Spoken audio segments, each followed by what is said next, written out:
Hi, good morning. This is Jen from Augusta Home Care Recruiting. I am super excited today to have Greg with me. He's a caregiver, and we're going to learn a little bit about his experience as a caregiver. If you're not familiar with Augusta, what we do is we've created recruiting software for caregivers that they really enjoy using, and it's specifically designed for home care agencies to help caregivers understand what's different about your home care agency. So that's what we do. And with that, I will turn it over to Greg for an introduction. Hi, my name is Greg Moore. I live in Los Angeles, California. My actual first job was a caregiver. When I was 16 years old, I started working at an assisted living facility in Basking Ridge, New Jersey. So that was my first introduction to working in the field. Most recently, I was the head of activities in the memory care unit at an assisted residential facility in Los Angeles, California, mainly dealing with Alzheimer's and dementia residents, but also a full spectrum of residents that lived at the facility. Awesome. Thanks so much, Greg. It's awesome to have you here and hear about your kind of trajectory in the caregiving industry, beginning as a caregiver and then all the way through to managing activities. So that's awesome. So my first question for you is, what made you become a caregiver? I became a caregiver because I had elderly grandparents on both sides, and also in my neighborhood, I was friends with a lot of older couples who lived around me. I was introduced to the job actually in school when I was a sophomore in high school. There was a recruiter that came, and they would post just about jobs for kids who were of age of getting their first job. So that was my first introduction into caregiving. I took that job at the assisted living facility and first started working in the kitchen as an assistant, serving the residents. And that taught me interaction, one on one relationships, meeting with family. Family was able to come in. It was almost like a sit down, semi formal dining room. So residents and family would come in. And from there, I just started learning different aspects of the job, working my way up to being a caregiver and doing activities and a variety of different other jobs. Awesome. So yeah, it's kind of like a bit of a personal story mixed with like you uh, found something that you could continue to grow into, basically. Yeah, that's Yeah. cool. Yeah. I actually have a similar, I guess, experience. I was a caregiver in a memory care community when I got started in this industry. So, my very first job at the memory care community was in housekeeping, and then I realized, very similar to you, like, oh wow, I really like working with older adults and people with memory loss, and um, thought it was really interesting. So, yeah, that's very cool. So what keeps you continuing to do the work? I definitely think with this job, you have to love what you do. I think we've all seen staff come and go, but there's a common theme of people who enjoy what they're doing. They stick around and they love being there. I've noticed at every facility that I've worked at, there's been long-term employees who have been there. I think it's a combination of things of actually loving the job and getting the fulfillment of helping people out, but also having great management and working for a company that respects and takes care of them in all aspects. And for me, it's just something that I like to do, and luckily I've found really good employers and good teams over the years that made me want to stick around. That's awesome. So that kind of is a great segue into my next question of, in the past, how have you chosen a senior care company to work with? Because Uh, for caregivers, there are a lot of options usually. Yeah, it's really not as easy as many people think as far as finding a place you want to work at. If you go online, there's a lot of different options seemingly that are out there, But when it comes down to it, there's a lot of different promises for hours, locations, times, and you really have to figure out what makes sense for you. Um, for me, there's a couple different factors. I like to go, especially on an interview, getting to meet the staff, sort of get a rundown of the facility, um, see management. That's a big thing because in this job, you really need to have a leader to take care of all the employees, just because it's a 24-hour a day job. And I think just finding the right people you connect with drew me to certain jobs. Mm-hmm. Yeah, that's interesting, that connection piece. And one of I have a question that I'll ask a little bit later, because one of the things that I've heard, and I know even for myself when I was a caregiver too, is that there's a piece of like communication between you and the employer and the other caregivers and the employer, that really needs to be very effective, to keep the relationship moving forward and make it mutually enjoyable and beneficial. So yeah, that's an interesting point. But before I get to the communication question, what do you what would you say you need from your employer? Like, what are some must-haves that you can't live without? Must have from employer. I really think transparency is a big thing, especially with scheduling. I Mm, mean, the biggest issues I've seen is just mismanagement as far as giving people hours and shifts. I think a set schedule and an open line of communication is key, and that comes from a manager's position. Just because obviously with this job, people have lives outside of work, and there's a lot of people that come to work, go, especially if it's a 24-hour type facility. And definitely having someone there that's gonna have their phone on, be able to communicate with you via text or phone, just to make sure all the shifts are covered and there isn't any confusion of mhm. when people have to come to work. Yeah. So transparency, especially in scheduling. Yeah, totally understand about that. What would you say are some of the things that you would want in an employer, if you could? If you had a magic Um, wand. Definitely good pay is one thing. I Sure. think I think everybody thinks about that. Um, I think room for advancement financially is a big thing. I know, and I've noticed that a lot of caregivers who have been on the job for a long time would like to see some sort of pay increase, even if it's a small amount. But to be committed to this job, it takes a lot out of you. So maybe after X amount of months or after a probation period, maybe have some sort of incentive. I think that's the best way to phrase it. Mhm. Um, and with benefits too, I think that's a big thing.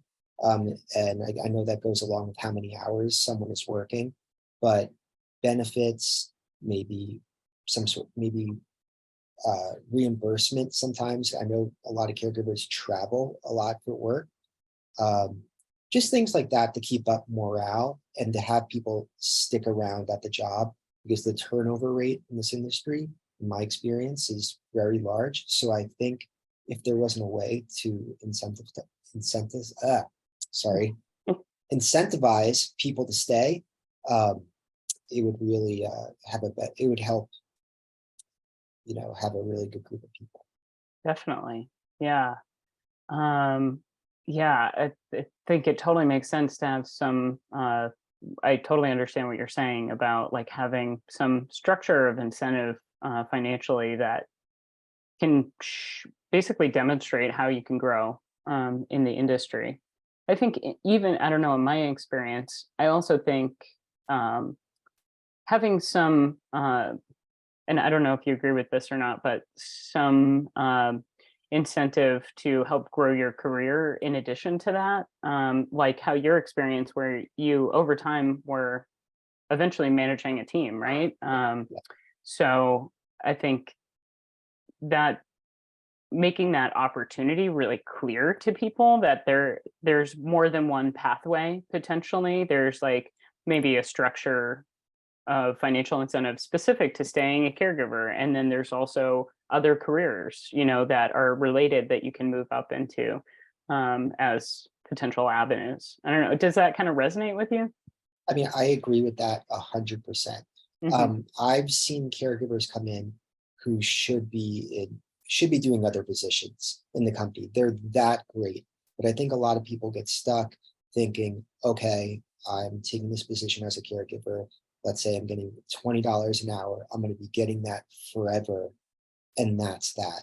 But if you work for a school and you're a teacher's assistant, the school might say, "Hey, we're going to give you some reimbursement to go take classes at night, so then you can move up and become, a teacher or some other position in that school." But I think in this industry, if you're if you're a caregiver, a lot of people think, well, I'm getting paid this much. I'm going to stick it out for as long as I can, and then maybe move on and do something else outside of that company. But I think if there was some sort of program to move up or maybe branch out and do other things, people would want to stick around. Yeah. Yeah. Awesome. Yeah, I've definitely seen that also. I mean, yeah, when I was a caregiver, I definitely saw both for myself, I wanted to figure out, okay, how do I keep growing in this industry? Because I really love working with older adults and people who are kind of a vulnerable population. But like, we all want to continue to grow in some way, whether it's financially or into a different position or something like that. So yeah, that's cool. One last thing, I'll say this too. I've obviously caregivers and people talk and work together. On so many different occasions, I've seen other caregivers talk and compare what they're getting paid at other places, and everybody's online looking for the same position for better pay in other places. It's constantly a conversation of always trying to find a better situation. So what makes them want to stay where they are? The caregivers are always looking to find a better job. That is also a pretty good segue into two questions that are related. Is there anything that from your time as a caregiver that you would change about the job if you could? As far as things changing, I really think having a better structure and better management. It seems like at multiple places I've worked at, the people who were put forth to manage, I don't think worked in the industry long enough or really knew what they were doing. I feel like maybe the managers were put in position because they recently received a degree or certifications, but they really didn't have time working in a facility like that. And I think better training would definitely help out because everything trickles down from the top. And if you don't have a rock solid manager doing the scheduling and overseeing the employees, that's when I see issues happen. Have you had an experience with a great manager? Yes, I have had an experience with a great manager. What was that Um, like?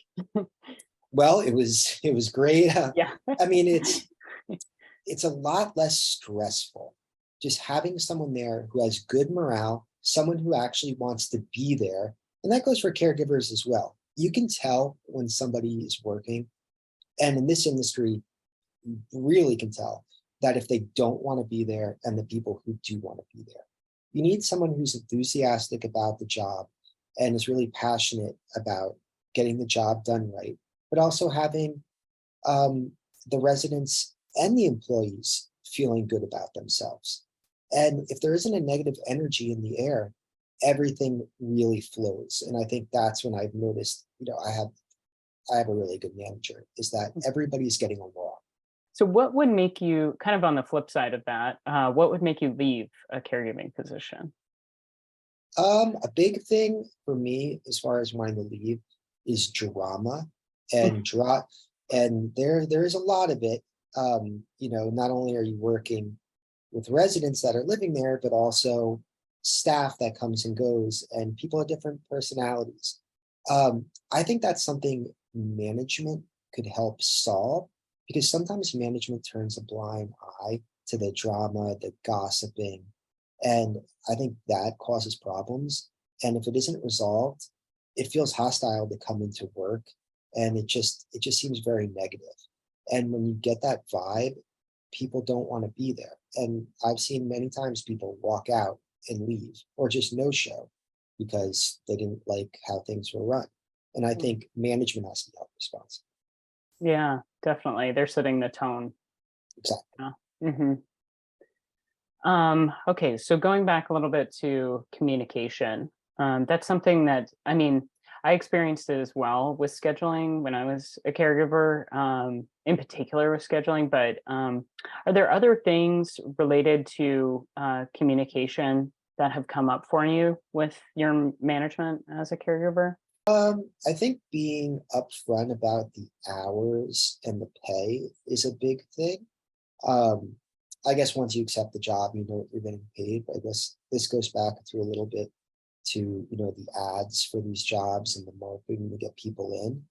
Um, I've had situations where you were promised X amount of hours, but you didn't get them, or we would have a flexible schedule, but oh, you have to work overnight every night.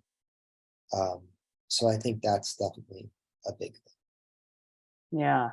Um, right, because the hours is potentially, I mean, it's directly related to your pay. So, you know, that makes total sense. I'm curious in terms of scheduling, communication stuff, where like that example that you gave of feeling like you were promised to, have flexible hours and then being asked to work a whole bunch of overnight shifts and things like that. Um,